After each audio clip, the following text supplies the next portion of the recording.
G'day guys, welcome back to another post that we're going to do conditioning and mobility. So I want to keep it nice and simple, a little bit shorter than the last one. Last one went on for a little bit.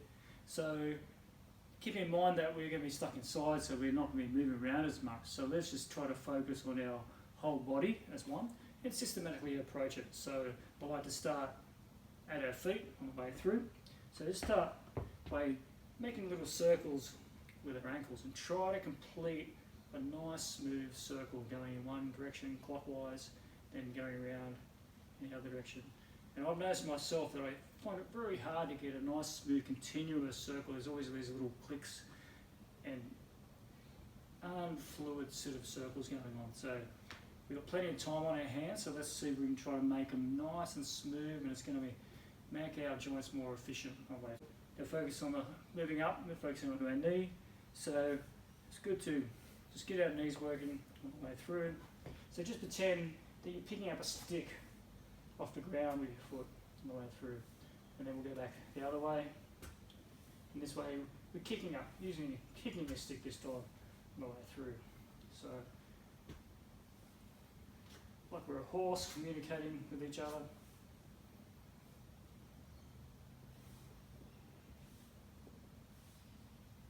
And that's going to improve balance and also just get the legs moving a little bit.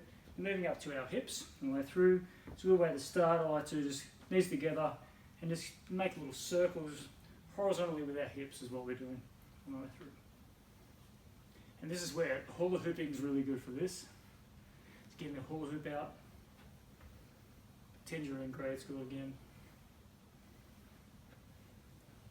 And just bringing it up to your stomach.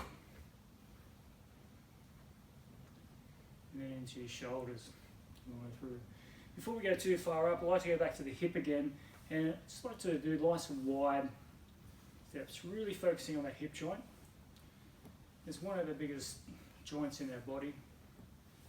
And when we're climbing, it's very important that we're going to lift our legs up onto that foothold. So having that extra hip flexibility is going to help all the way through. So always keeping our arms nice and wide, so you can keep balance going on.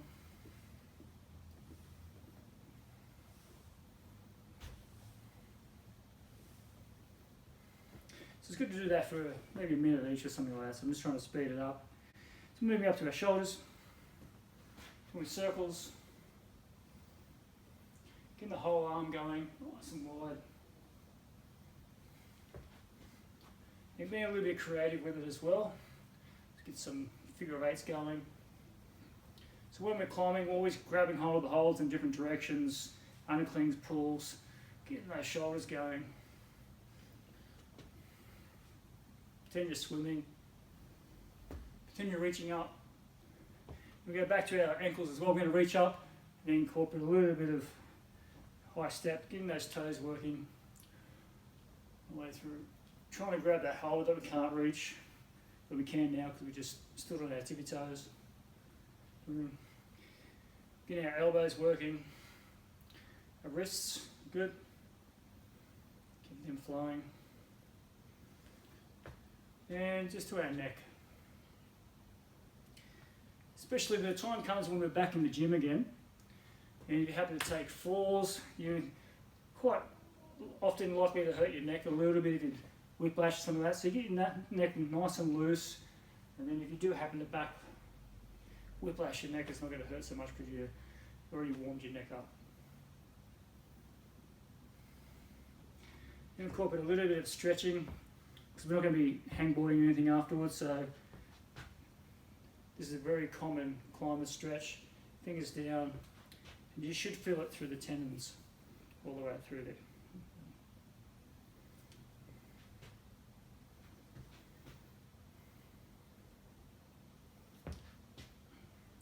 And we're going to make a fist with our hands, just jam our knuckles together, and try to bring them as far down as possible, and that's going to stretch the outside of the hands on the way through.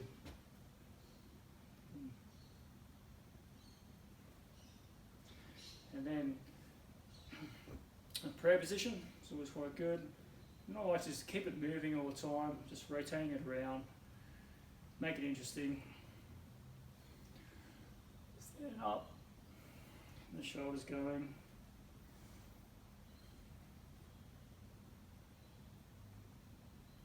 Drawing apples.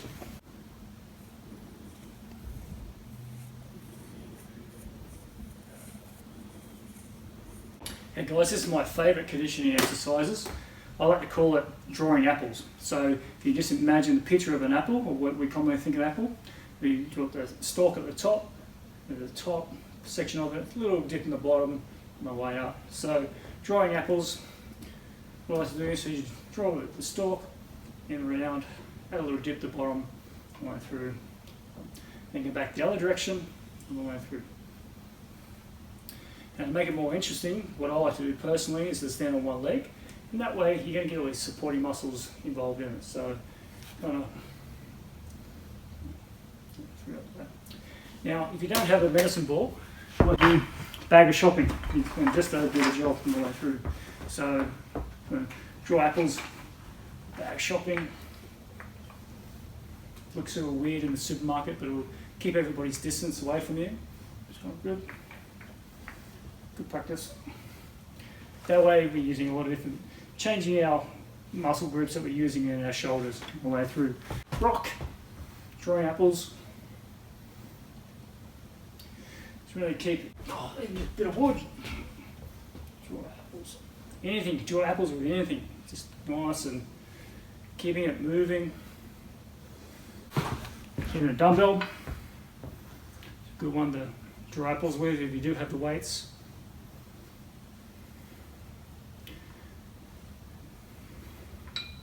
So balance on the way through. It's one of my favourite guys, so drawing apples.